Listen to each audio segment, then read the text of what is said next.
Marcos capítulo 16, que diz assim: E quem crer e for batizado será salvo, mas quem não crer será condenado. Amém?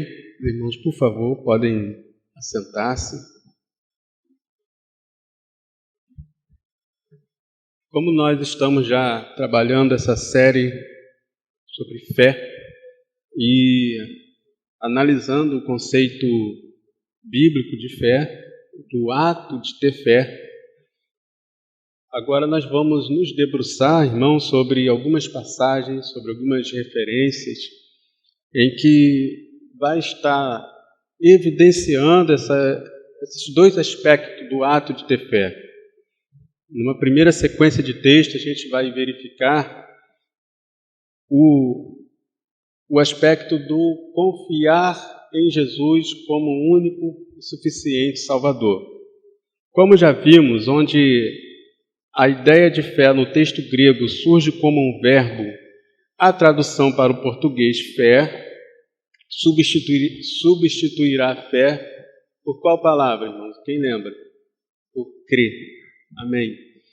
Por causa de uma questão linguística, em algumas situações a palavra fé foi substituída pelo verbo crer, que na nossa linguagem, essa palavra crer, ela apequena o sentido de fé, ela diminui o sentido de fé, o sentido bíblico de fé, né? Ela passa a ideia de um mero acreditar. Amém, irmãos?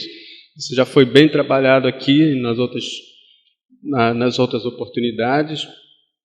Portanto, sendo assim, nem sempre que a palavra fé aparece aqui na nossa versão, nem sempre que essa palavra aparece, ela está se referindo a um mero crer, a um mero acreditar.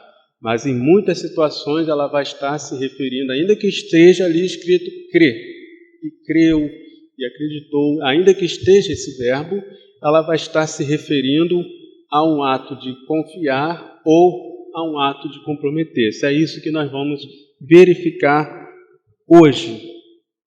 E o primeiro texto que eu gostaria de analisar com os irmãos é justamente esse que nós lemos inicialmente, em Marcos 16, onde ele diz: Quem crer e for batizado será salvo, mas quem não crer será condenado. Veja que o crer aqui ele está diretamente ligado, está diretamente vinculado à salvação. Quem crer e for batizado será salvo. Crer no Senhor como Salvador, crer no Senhor como resgatador, crer no Senhor como alguém que o tirou como mão forte, como mão poderosa das trevas, será salvo. Tanto nessa primeira passagem nós estamos percebendo, estamos verificando que esse crer aqui, esse ato de ter fé, ele está completamente vinculado a uma crença, a um confiar em Jesus como Salvador. Não um mero crer. Não é quem crê será salvo. Não, é quem crê, quem está confiando de fato e de verdade que o Senhor Jesus morreu pelo seu pecado, pelo meu pecado. Isso faz toda a diferença, meus irmãos. É você e eu, é o discípulo de Jesus, trazer esse ato de Jesus para si. Jesus morreu pelo mundo. Jesus morreu para salvar o mundo. Jesus morreu porque Deus amou o mundo, né? João 3,16. Deus amou o mundo de tal maneira. O mundo. Aí a gente, às vezes, universaliza uma verdade que é para ser personalizada. Então, quando nós falamos que ele crê que o Senhor o salvou, sim, salvou o mundo. Jesus veio para resgatar o mundo. Aí fala do caráter universal do plano de salvação, não um caráter restrito.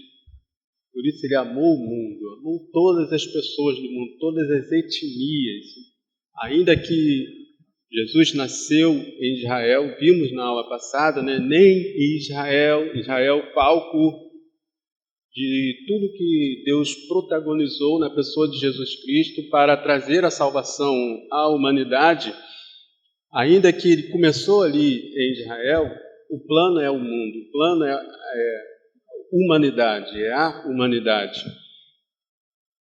Porém, irmãos, ainda que a gente tenha isso em mente, ainda que a gente tenha essa convicção de que o plano visa a universalização, a humanidade, mas eu preciso trazer essa aplicação para o pessoal. Por isso que quando falamos crer no Senhor, é crer que Ele morreu por mim.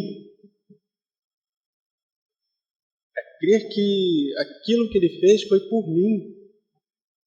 Se eu não tiver, se o discípulo de Jesus, se o cristão, se o seguidor de Cristo não conseguir personalizar isso, trazer para si, para o pessoal, ele vai ter dificuldade de entender que Jesus morreu por ele. Não, morreu pelo mundo, não. Morreu por mim. Eu creio que o Senhor Jesus é o meu Salvador. É claro, irmãos, que com essa afirmação eu não vou dizer que vai ficar para mim. Não é isso? Infelizmente, a gente acaba tendo esse outro distúrbio, vamos dizer assim, né? Se por um lado a gente não personaliza isso, não traz para nós, por outro lado, às vezes a gente quer só para nós também. Quer só para a gente. Estou bem, estou salvo, estou em Cristo. Agimos como aqueles discípulos, né, no Monte da Transfiguração. Vou fazer uma cabana aqui, vamos morar aqui, Senhor, vamos ficar por aqui mesmo, e as pessoas que estão lá embaixo, lá, não tem problema não, deixa eles, deixa que Deus vai fazer um outro plano. Não tem plano B, irmãos, não existe plano B de salvação, o plano é Jesus, o único plano, o único caminho, o único Salvador.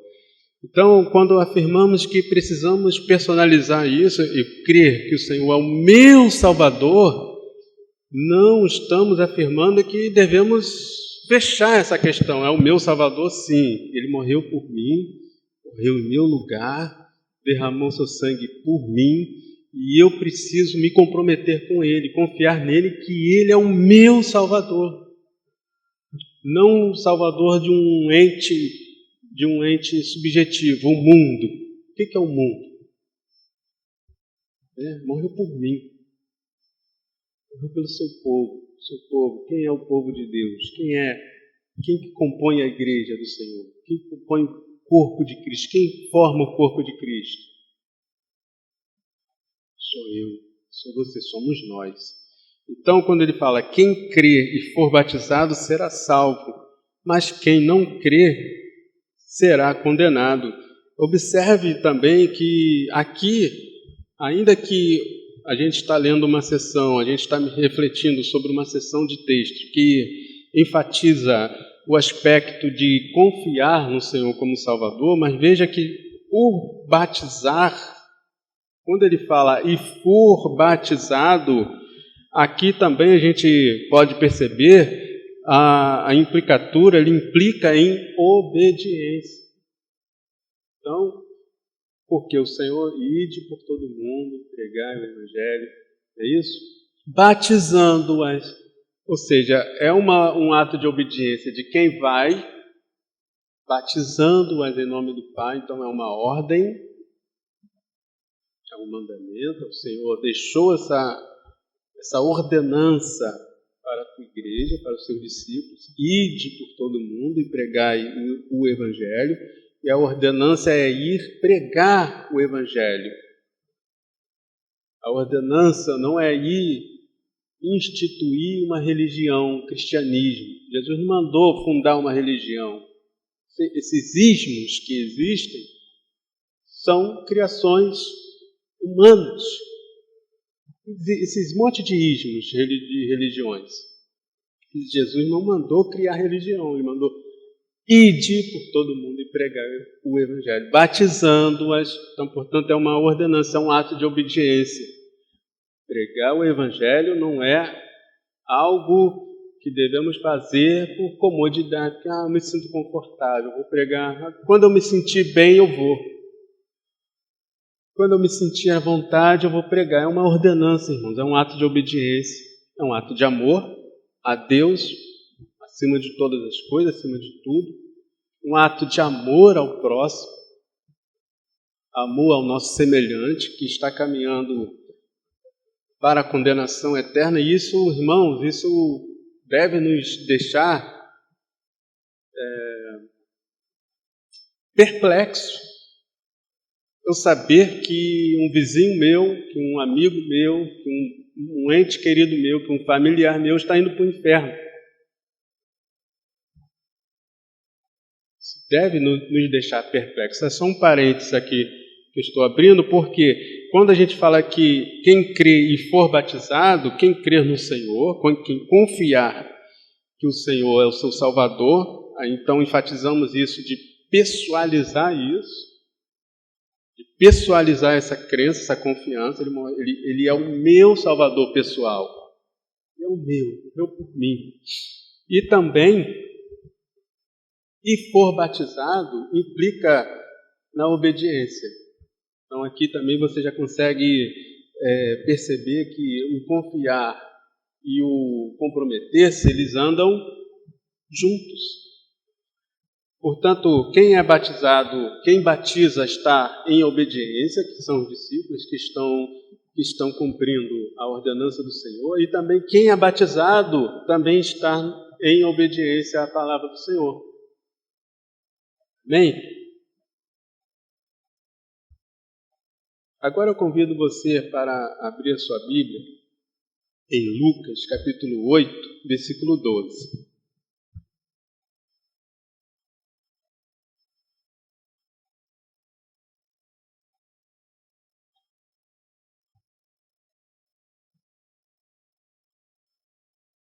Lucas, capítulo 8, versículo 12, vai dizer assim: E os que estão junto do caminho, estes são os que ouvem. Depois vem o diabo e tira-lhes do coração a palavra, para que não se salvem crendo. Olha que interessante, irmãos. A gente sabe que o diabo e os seus anjos, os demônios, os anjos caídos, são capazes de se transfigurar, inclusive, em anjos de luz. É verdade? Não é verdade? Então, eles são capazes de muitas coisas. De muitas coisas.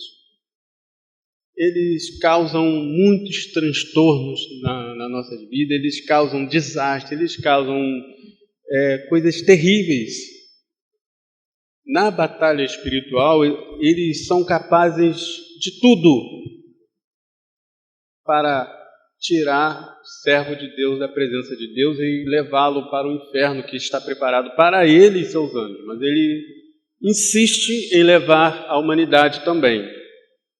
Por isso que, quando falamos que o fato de termos a consciência de que um familiar, de que um amigo, de que um vizinho, de que um colega de trabalho, nós temos a consciência de que essas pessoas estão indo para o inferno, isso deve nos deixar preocupados, isso deve gerar em nós um estado, irmão, por que não, de desespero. Porque as pessoas estão caminhando para um local que não foi criado para ela. O inferno foi criado para o diabo e seus anjos, e os demônios. Então ele faz de tudo para levar as pessoas, o ser humano, com ele. Portanto, o principal que ele vai fazer nessa batalha, nessa guerra, nessa investida de levar as pessoas para o inferno com ele, é tirar a palavra do coração. É tirar a palavra do coração, é impedir que a pessoa compreenda a palavra. É impedir que a pessoa não entenda a palavra. Uma vez que a pessoa recebeu a palavra, é tirar aquela palavra do coração para que ela não creia e não crendo não se salve. Amém? Por isso que toda vez que os pastores estão aqui orando, pregando, eles sempre oram pedindo que seja repreendido toda distração, toda conversa paralela, sabe? Toda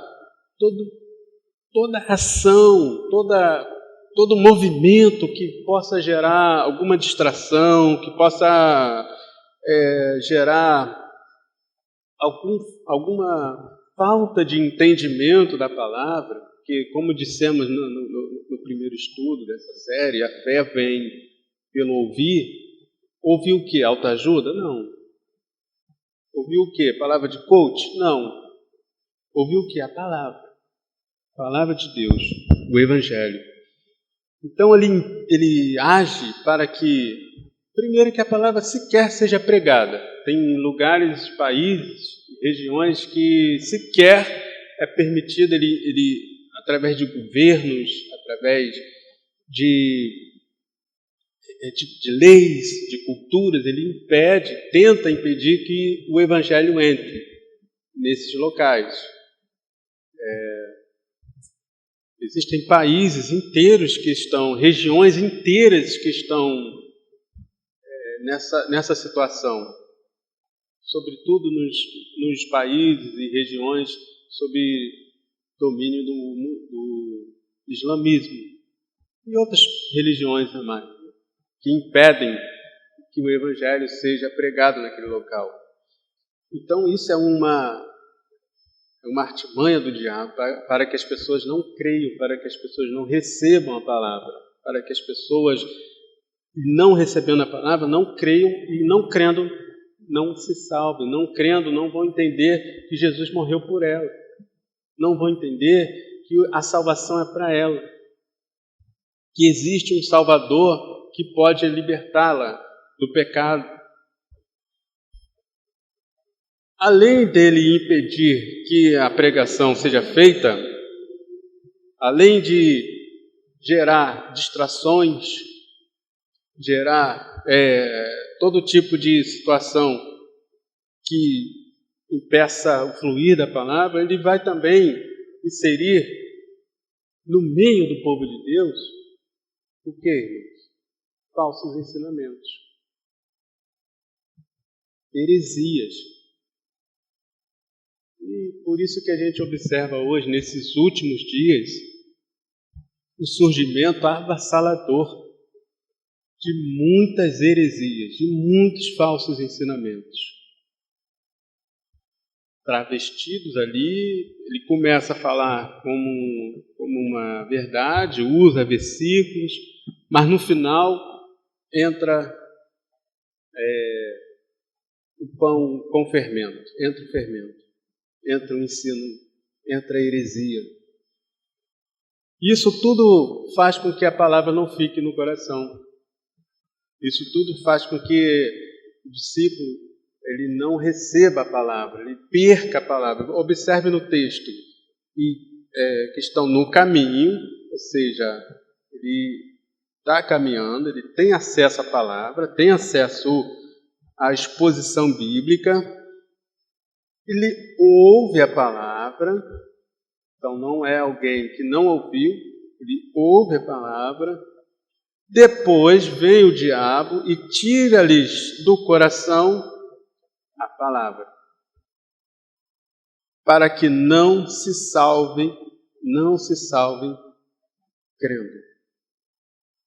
Por isso, irmãos, a importância, e enfatizamos isso muitas vezes, que ao receber a palavra, ao ouvir a palavra, ao sair de um culto, ao sair de um estudo como esse, guarda seu coração.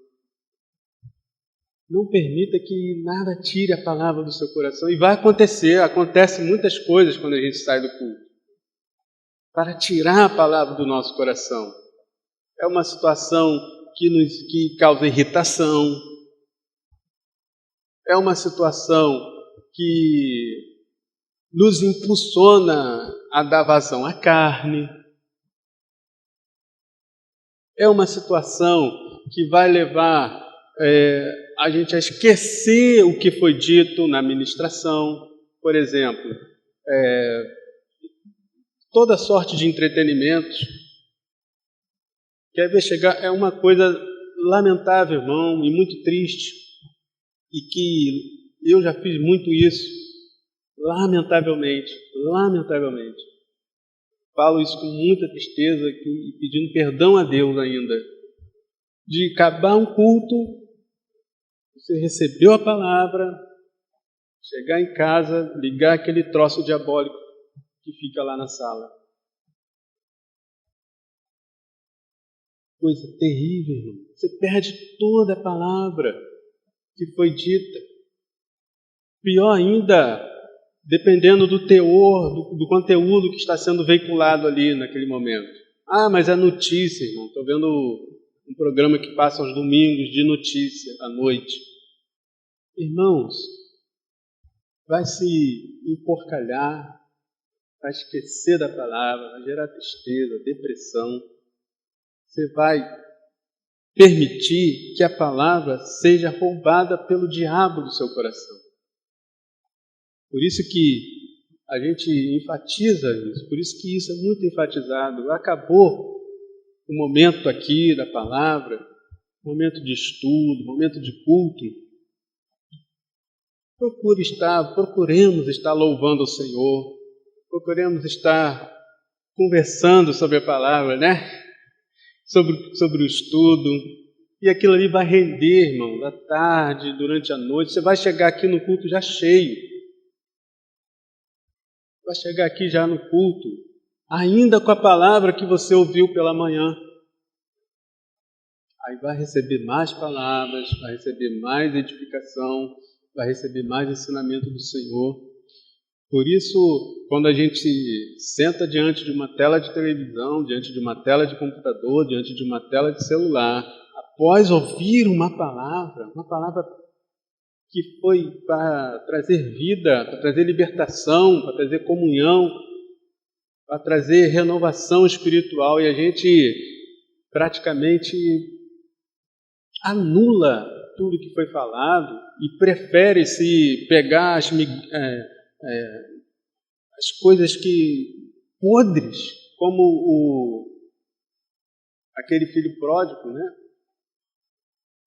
Chegou um ponto que já estava comendo comida de porco, estava comendo lavagem. Às vezes a gente prefere a lavagem, espiritualmente falando, em vez de ficar com a palavra que tem sido ministrada, a gente liga a televisão, liga o computador, pega o celular e fica com a lavagem, não com a palavra do Senhor para alimento sólido.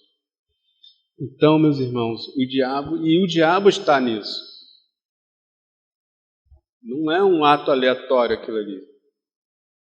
Não é um ato ocasional. Vai muito além da sua vontade. O diabo está ali, atuando ali para tirar, para roubar a palavra do meu e do seu coração.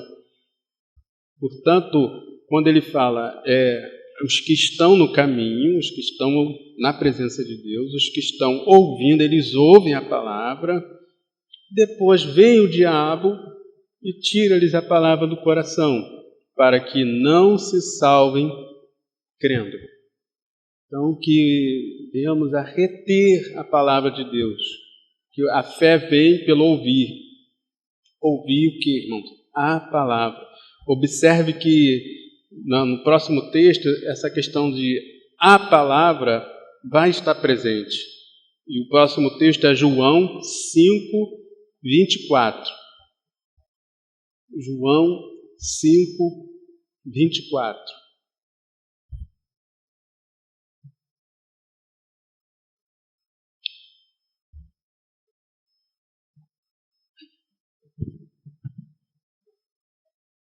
Na verdade, vos digo que quem ouve a minha palavra e crê naquele que me enviou, tem a vida eterna e não entrará em condenação, mas passou da morte para a vida. Na verdade, vos digo que quem ouve, então, mais uma vez, o ouvir está aqui presente. A fé vem pelo ouvir a palavra de Deus. Quem ouve a minha palavra e crê naquele que me enviou, tem a vida eterna. Então, crer aqui está, uma vez mais, linkado, está ligado a ter a vida eterna, está ligado à salvação, à vida eterna. Agora, veja que tem uma série de situações envolvidas. Ouvir a palavra, por isso a necessidade e a urgência de ouvirmos a palavra. Ouvir a palavra. Tudo que nós procuramos fazer, tudo que os ministérios existentes na congregação, as atividades inerentes da congregação, visam a exposição da palavra, visam proporcionar à congregação oportunidade de ouvir a palavra. Então, as crianças, tivemos um trabalho aqui recente com as crianças. Foi uma oportunidade que a igreja, que a congregação reunida proporcionou às crianças da igreja e da localidade para ouvirem a palavra. Tem um trabalho com os adolescentes. Essa semana mesmo, eles vão estar participando de uma interação online para falar sobre a palavra. Vão estar refletindo sobre a leitura, os textos da leitura bíblica diária adotado pelo nosso ministério. Então, é uma oportunidade que os adolescentes terão de ouvir e de falar sobre a palavra. Estudo bíblico pela manhã, domingo após domingo, é a oportunidade que a igreja tem de ouvir a palavra. Por que, irmãos, essa necessidade e essa ênfase na palavra? Essa é a razão de ser da igreja do Senhor, ser uma igreja bíblica, uma igreja pautada pela palavra. Uma igreja pautada pelos ensinamentos de Jesus. Não está pautada em credos, não está pautada em estatutos, não está pautada em tratados teológicos, está pautada na palavra. Então, ouçamos a palavra. Ouçamos a palavra. Toda oportunidade que eu e você tivermos de estarmos exposto à palavra, estejamos meditando na palavra do Senhor, ouvindo a palavra do Senhor. Porque digo que quem ouve a minha palavra, quem ouve a minha palavra e crê naquele que me enviou, tem a vida eterna. Tem a vida eterna. Ele já passa a receber a vida eterna, já passou da condenação, já passou da morte para a vida. Amém, irmãos? O próximo texto é em João ainda, João capítulo 6, versículo 47.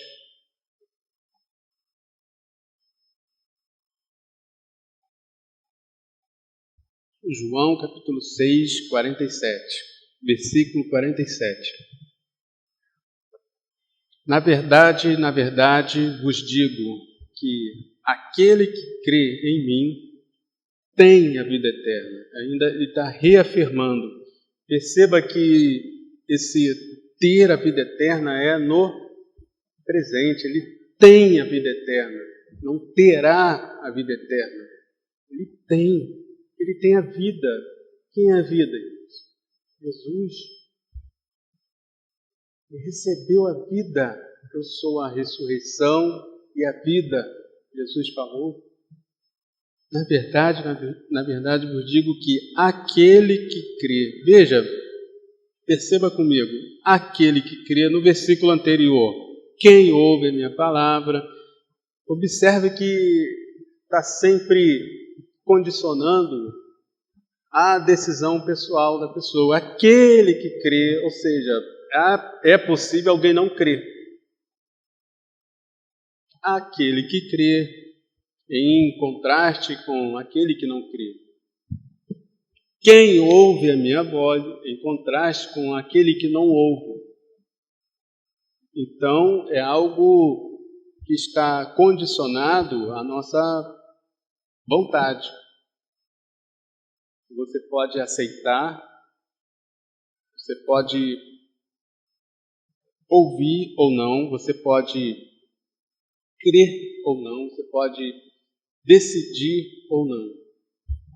Agora, como essa decisão se opera, tem outros mecanismos envolvidos nisso, mas envolve uma decisão. Envolve você querer, envolve você crer, envolve o ato de decidir crer. Quem ouve, aquele que crê, tem a vida eterna. É algo do presente, não é algo do futuro. À medida que você entrega e eu entregamos a nossa vida a Cristo, confiando que Ele é o nosso Salvador, nós passamos da morte para a vida. Por isso que nós enfatizamos aqui o fato de entrarmos por essas portas para louvar o Senhor, para glorificar o Senhor, exaltando-o, sem que alguém peça, sem que alguém estimule, porque nós passamos da morte para a vida. Nós estávamos condenados, a condenação já estava à nossa espera, e, no entanto, nós temos, é presente. Tenho a vida eterna, você tem a vida eterna em Cristo Jesus. Isso é motivo para exaltar e glorificar o nome do Senhor, irmão. Para abrir as nossas bocas e dar glórias a Deus, aleluia, louvar o Senhor, mesmo que não saiba a letra, bata a palma, exalte ao Senhor da maneira que o seu coração assim o impulsionar, porque você e eu passou da morte para a vida mediante o sacrifício vicário de Cristo. Mediante um derramar inocente, de um sangue inocente, você e eu temos a vida eterna, porque Cristo é a nossa vida, porque Cristo ressuscitou dentre os mortos, e nós o ressuscitaremos com Ele. Nós estaremos com Ele por toda a eternidade. Isso é motivo de muita alegria, motivo de regozijo, motivo de estarmos glorificando o nome do Senhor, diariamente, acordar glorificando ao Senhor. Mesmo que ao sair, você vai virar a chave do carro, os 4 pneus vazios. Glória a Deus por isso. Pregação de quarta-feira, irmãos. Não sei se já foi, assim que ela subir, eu aconselho que todos a ouçam, que é um conteúdo, uma mensagem muito edificante. A gente ser grato ao Senhor por todas as circunstâncias, em nome de Jesus. Amém? Ainda em João, irmão, mas agora no capítulo 11, no versículo 25 e 26, tem um outro texto que ainda vai falar dessa questão de a gente confiar no Senhor como nosso Salvador, crer no Senhor com esse sentido, levantando esse aspecto de confiar. João capítulo 11, versículo 25 e 26. E disse-lhe Jesus: Eu sou a ressurreição e a vida. Quem crê em mim, ainda que esteja morto, viverá. E todo aquele que vive e crê em mim, nunca morrerá. Crê tu isto? Aleluias! Louvado seja o nome do Senhor. Eu sou a ressurreição e a vida. Quem crê em mim, ainda que esteja morto, viverá. Todo aquele que vive e crê em mim, nunca morrerá. Todo aquele que vive e confia em mim, nunca morrerá. Amém, irmãos? Isso é o sentido. Esse é o sentido aqui. Crer que o Senhor ressuscitou dos mortos. Crer que Jesus está vivo. crer que o túmulo está vazio, confiar que é o mesmo que ressuscitou dos mortos, o mesmo que venceu a morte, está dando vida e vida em abundância a cada um de nós. É esse confiar no Senhor. Você não está confiando num Deus morto. Você não está confiando num desenho. Não está confiando numa estátua morta, inanimado, num objeto inanimado. Você está confiando num Senhor que está vivo, que ressuscitou dentre os mortos.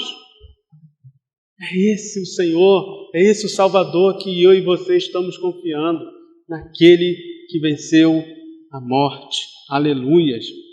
Ao terceiro dia ressuscitou.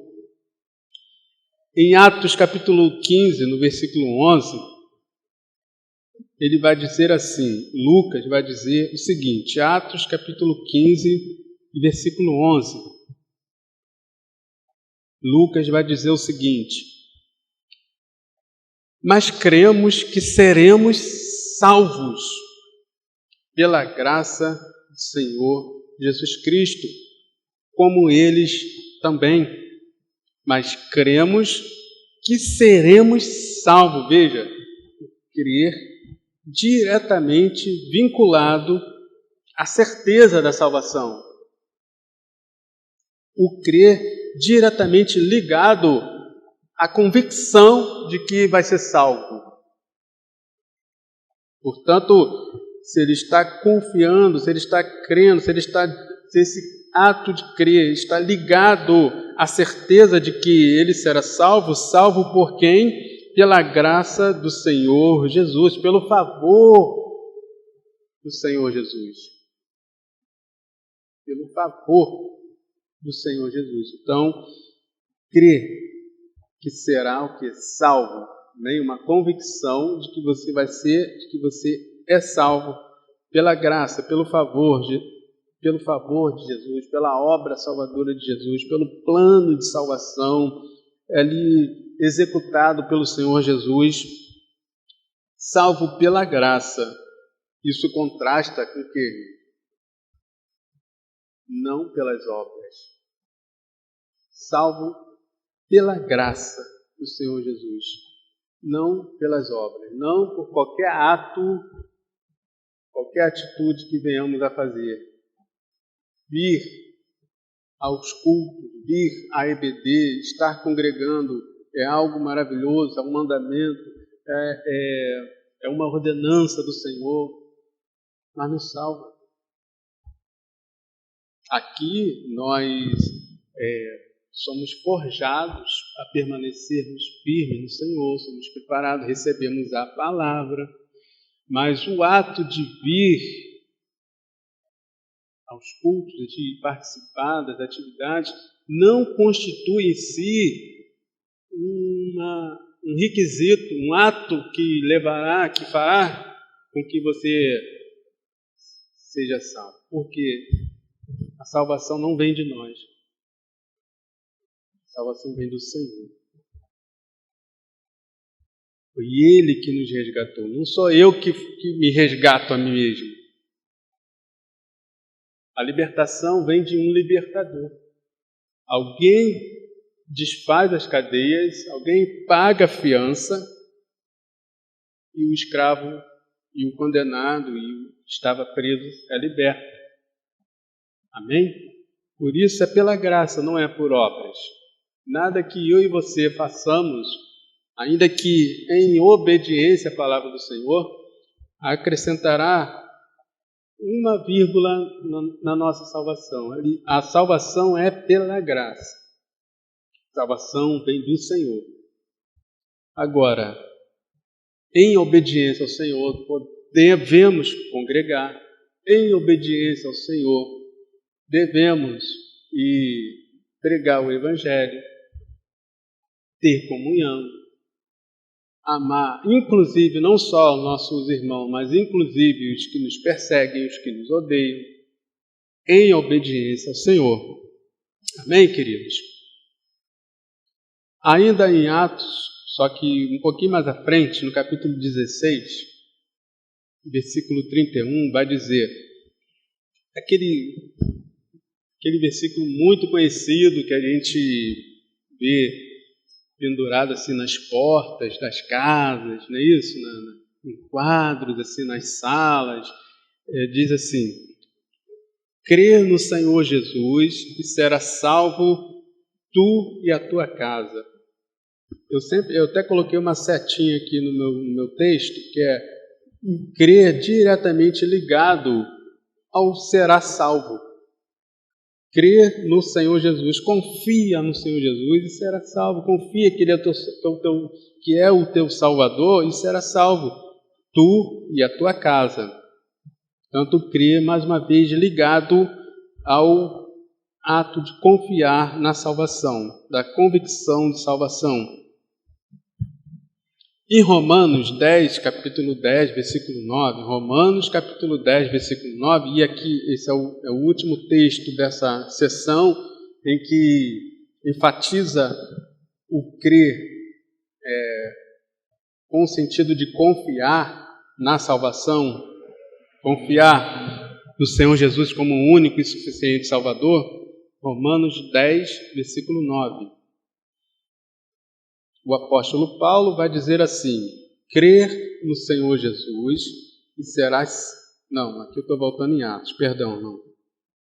Se com a tua boca confessares ao Senhor Jesus e em teu coração creres que Deus o ressuscitou dentre os mortos, serás salvo. Então, se com a tua boca confessar. Veja o caráter condicional, mais uma vez aqui, reforçado nas Escrituras. Se com a tua boca confessares, confessar a quem? A Jesus. Confessar a Jesus como Senhor, como Salvador.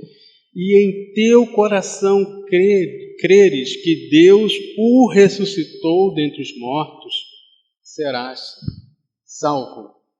Amém? Tanto crer novamente aqui vinculado à salvação, a confiar que o Senhor Jesus é o seu único e suficiente Salvador, a confiar que Deus o ressuscitou dentre os mortos. Amém, irmãos? Glória seja dada ao nome do Senhor. E aqui nós vimos essa sessão, essa série de textos e referências que enfatizam o crer, o ato de crer, como confiar no Senhor como seu Salvador. Agora vamos ver alguns textos que enfatizam o ato de ter fé como comprometer-se em obedecer ao Senhor Jesus e aos seus mandamentos. Em Lucas capítulo 6, versículo 46, Lucas vai dizer o seguinte, Lucas capítulo 6, versículo 46, vai dizer, e por que me chamais Senhor, Senhor, e não fazeis o que eu digo? É uma pergunta, uma indagação, né? O Senhor fez e fará naquele dia. Por que me chamais Senhor, Senhor, e não fazeis o que eu vos digo? Observe que, quando ele fala, por que me chamais Senhor, Senhor? Veja que não pode ser, ele está nos advertindo sobre a não cairmos no erro e na displicência de fazermos apenas de palavra. Termos uma relação com o Senhor apenas de boca. Termos uma relação com o Senhor apenas da boca para fora. Por que me chamais Senhor, Senhor, e não fazeis o que eu digo? Isso é um grave problema que pode assolar a igreja do Senhor, que pode assolar os discípulos do Senhor. O Senhor está trazendo essa advertência de muitos que irão chamá-lo, de muitos que o chamaram de Senhor, e muitos diziam que Ele era o Senhor da sua vida e não se comprometia com os seus ensinamentos, não fazia não fazia o que ele dizia. O que Jesus disse? O que ele está se referindo aqui? Não fazeis o que eu digo. Seus ensinamentos expostos nos evangelhos, os 4 evangelhos, e também nas epístolas. Precisamos, irmãos, atentar para esse perigo de não servir ao Senhor da boca para fora. De não servir ao Senhor apenas de palavra. Dizer que crê, dizer que o Senhor é Senhor e não obedece aos seus mandamentos. Não se compromete com os seus ensinamentos, com a sua palavra. E isso é grave. Isso é muito grave. Porque nós frequentamos os cultos, nós somos vistos na sociedade pelos vizinhos como crente, né? Como crente, como servo de Deus. E não praticamos a palavra. Não vivemos a palavra. E naquele grande dia poderemos correr esse risco, sim, de ouvir essa frase do Senhor. Por que me chamais Senhor, Senhor, e não fazeis o que eu digo? Então, aqui fica uma advertência para o povo de Deus a não viver não apenas de palavras, não apenas no discurso. Tem gente que é muito habilidosa no discurso, consegue falar bem, consegue levar muita gente a acreditar que ele é um discípulo do Senhor Jesus, e na verdade ele não é. Porque ele não se compromete com os ensinamentos de Jesus. Amém? Então essa fica a advertência. Um comprometimento se desdobra em ação. Ele não vai ficar na palavra. Se estamos comprometidos com o Senhor, esse comprometimento ele vai se desdobrar em ações. Ação de obediência, de obedecer aos ensinamentos. Por exemplo, se os ensinamentos de Jesus prescreve que devemos amar, inclusive os que nos perseguem, e nós nos deparamos com um perseguidor e o odiamos e o praguejamos, não estamos comprometidos com o ensinamento do Senhor. Mas é simples, não tem que... A palavra ela é simples, o Evangelho ele é simples. Não tem que... É isso, é assim. Se desobedecemos uma orientação, uma palavra, uma ordenança, não estamos comprometidos com a palavra. Dizemos que estamos, mas não estamos. E tem muitos outros ensinamentos. Muitos outros ensinamentos. Por isso, a importância de nos debruçarmos sobre a palavra. Quer obedecer aos ensinamentos do Senhor? Precisamos conhecê-los. Como conheceremos esses ensinamentos? Ouvindo a palavra, meditando na palavra, refletindo na palavra, pregando a palavra, falando sobre a palavra, amando a palavra do Senhor. Mas aí é que está o problema. Nós muitas das vezes amamos tantas coisas e não amamos a palavra. Poderemos ouvir isso aqui. Por que então me chamais Senhor, Senhor, e não fazeis o que eu digo? Será que estamos amando a palavra do Senhor? Será? Estamos meditando na palavra do Senhor dia e noite? Todos os dias? Será que a nossa conversa versa sobre a palavra do Senhor? Será que os meus pensamentos estão impregnados da palavra do Senhor? Porque chamar o Senhor de Senhor e não obedecer ao que Ele diz, a tua palavra, implica em não comprometer-se com Ele. Por isso vamos ouvir a palavra do Senhor, vamos pensar na palavra do Senhor, vamos falar da palavra do Senhor. Amém, igreja?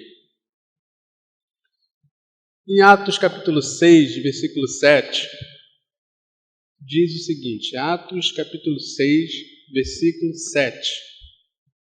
E crescia a palavra em Jerusalém se multiplicava muito o número dos discípulos, e grande parte dos sacerdotes obedecia à fé. Olha que interessante, irmãos. Veja que interessante. E crescia o quê? A palavra. Veja que a palavra ela deve ter primazia, deve ter centralidade em tudo que façamos. A palavra deve ter primazia, deve ser o assunto central, que a palavra testifica de Cristo em nós. É na palavra que aprendemos de Cristo, é na palavra que aprendemos os seus ensinamentos. E crescia a palavra, não crescia a opinião dos apóstolos, não crescia o que estavam falando nos jornais, não crescia a opinião do imperador, não crescia a opinião dos filósofos, não crescia os tratados políticos, não crescia a filosofia, crescia a palavra. Crescia a palavra, e em Jerusalém se multiplicava o número dos discípulos. Irmãos, quem dá o crescimento? Né? Ao Senhor. Um rega, outro planta, outro colhe. Cada um tem a sua participação no reino, mas quem dá o crescimento? Ao Senhor. Mas mediante a palavra, mediante a profusão da palavra, mediante a pregação da palavra. Quando tem palavra, irmãos, tem crescimento de verdade. Quando não tem palavra, tem inchaço, tem adesão. Tanto o crescimento real, genuíno, deve ser partir da palavra, porque vai ter crescimento real, vai ter crescimento verdadeiro. Antes de crescermos para fora, aí eu digo numericamente, seja em estrutura, antes de crescermos para fora, temos que crescer para dentro, amadurecer espiritualmente. É um erro querer crescer para fora sem crescer espiritualmente, sem crescer internamente. Você vai gerar uma série de problemas que depois podem se tornar irreversíveis. Irreversíveis. Com crentes imaturos, pessoas não convertidas, pessoas cheias de si. É um problema sério, irmãos. Portanto, crescia mediante a palavra. Crescia a palavra. Está orando pelo crescimento da sua congregação? Está cooperando pelo crescimento da sua congregação, do seu povo? Ore pelo seu crescimento espiritual. Trabalhe para o seu crescimento espiritual. Você vai crescer. Olha só que interessante, como é o crescimento em cadeia. Eu cresço espiritualmente, minha querida esposa cresce espiritualmente, nossos 3 filhos crescem espiritualmente, 5. Vai indo, os irmãos, cada um crescendo individualmente. Quando vê, está todo mundo crescendo espiritualmente, um edificando o outro, um ajudando o outro. É uma igreja crescente. O crescimento de que nós falamos, irmãos, não é um crescimento meramente numérico, embora aqui a gente vá observar que quando a palavra cresce, quando a palavra toma primazia, quando a palavra é o centro das nossas ações, a gente pratica a palavra, a gente vai amar o próximo, a gente vai ser educado, a gente vai ser propenso a estar junto, a gente vai estar edificando uns aos outros. Como não crescer num ambiente desse? Vai ser um ambiente acolhedor, um ambiente onde a presença de Deus é sentida à distância. Quando percebemos isso, sentimos a presença de Deus. Amém?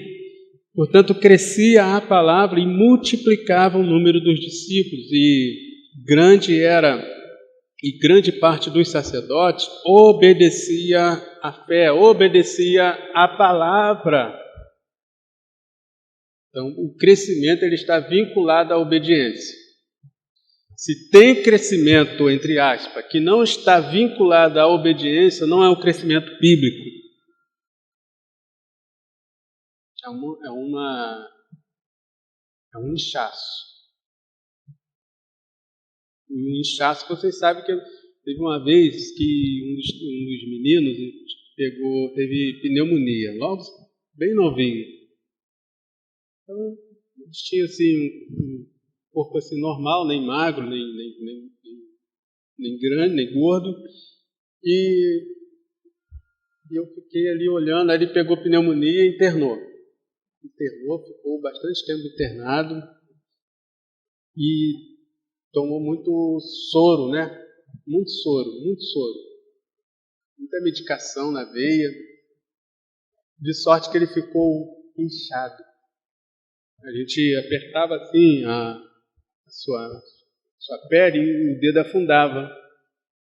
Então o inchaço ele não é cresceu, você via que ele estava maior, mas o inchaço não é sadio. O doente é patológico.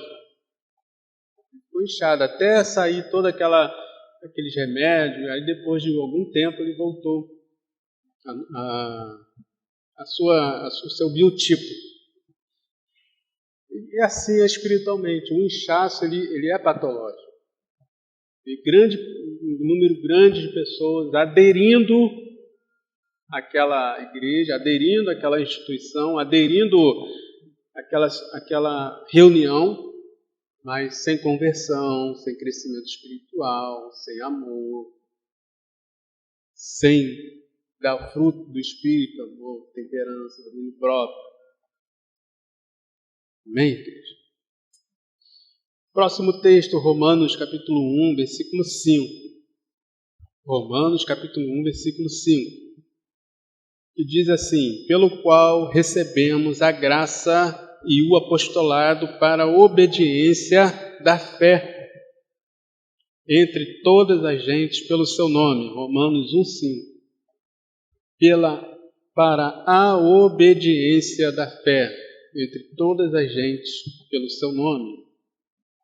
Veja que a fé está vinculada, mais uma vez, à obediência. Em Romanos capítulo 10, versículo 16, o apóstolo Paulo vai dizer à igreja de Roma o seguinte: mas nem todos têm obedecido ao Evangelho. Pois Isaías diz: Senhor, quem creu na nossa pregação? Veja que o apóstolo Paulo também vai se deparar com essa realidade de que nem todos obedecem à fé, nem todos obedecem ao Evangelho. Tanto a fé, ela manifesta-se também numa relação direta com a obediência ao Evangelho, a palavra do Senhor.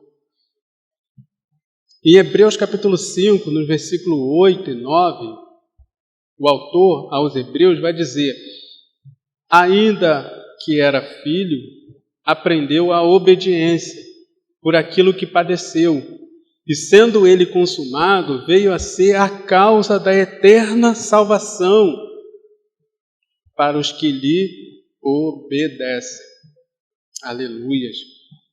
Ainda que era filho, aprendeu a obediência.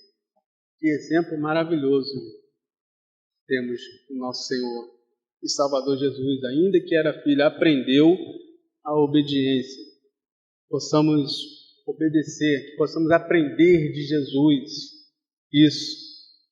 Dentre tantas coisas, dentre tantos ensinamentos do Senhor, que possamos aprender a obediência no Senhor Jesus, aprender com Ele a obediência, por aquilo que padeceu. E sendo Ele consumado, veio a ser a causa da eterna salvação para todos os que lhe obedecem. Aleluias! E o último texto, irmão, dessa sessão, em que enfatiza o ato de ter fé como sendo um ato de comprometer-se com o Senhor e com os seus ensinamentos, está lá em Tiago. Tiago, capítulo 2, versículo 26.